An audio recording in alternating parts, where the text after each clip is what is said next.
80% minu prügist tänapäeval on pakend. 15% on biojäätmed ja ainult 5% on olmeprügi, mis läheb prügimäele. Meie prügimajanduses on suur osakaal pakendi prügil. See on meie potentsiaalne energiaallikas.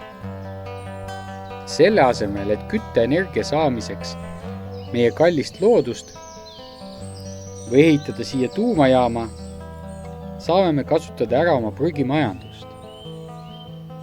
Kui me ehitame Rootsi eeskujul energiajaama, mis kütab plastikpakendit reostamata seejuures õhku, ei pea me enam metsa raiduma biomassiks. Süüsav elektrijaam Malmös Rootsis suudab läbi töötada 630 000 tonni prügi aastas. 4 tonni prügi sisaldab võrdväärselt energiat 1 tonnile õlile, 1,6 tonnile kivisöele, 5 tonnile puidule ja 6 tonnile põlevkivile. Aga täna teeb keegi meile selgeks või proovib selgeks teha läbi kõnelevate peade, mis on meile vajalik. Kas meil on vaja radioaktiivsete jäätmete ladusi ehitada või ei ole, seda meie käest ei küsitagi. Ja kui oleks meil valida, me ei maksaks siin ühtegi penni. Mitte ühtegi penni ei maksaks, sest ka kõige sisukamal ja süvenenumal hindamisel ei leiame me sellel vajadust. Ma käisin ise suvel ehitamas sellist katust, mis toodab elektrit. Üks selline katus toidab ära pool küla.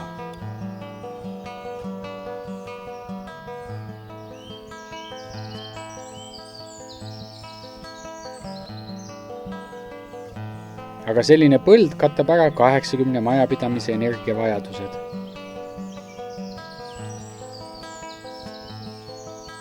Meil ei ole enam vaja põletada kütet, et saada elektrienergiat.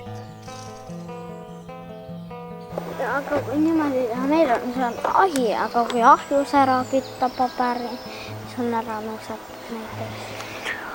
No, see on parem kui see, et sa viskad selle paberi lihtsalt prügikasti.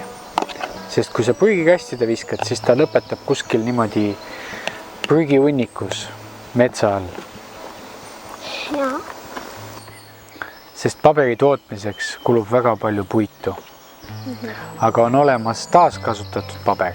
On olemas taastatud paber. See tähendab, et kui sa kasutad paberit ja viita makulatuuri, paberi kokkuostu, siis tehakse sellest uus paber.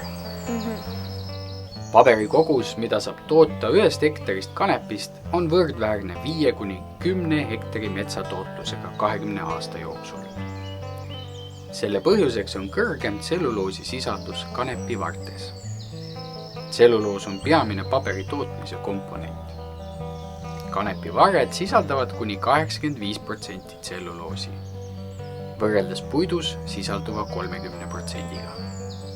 Samuti kemikaalide kasutus puidu puhul on palju suurem, kuna pea 70% puidust on mitte tselluloos.